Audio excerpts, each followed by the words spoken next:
Şimdi pardon. Sen de istiyorsun. Abi sen gelmişsin. Eleştirme beni. Abi sen gelmişsin. Bir tane hala çok ödüyorsun. Asit yanıyorum.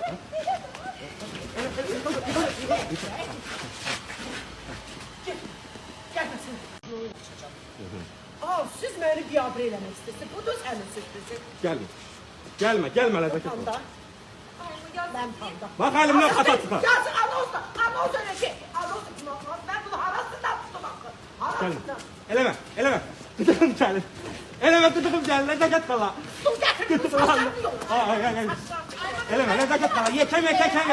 Nezaket hala. Bak kata çıkar. Ondan yok.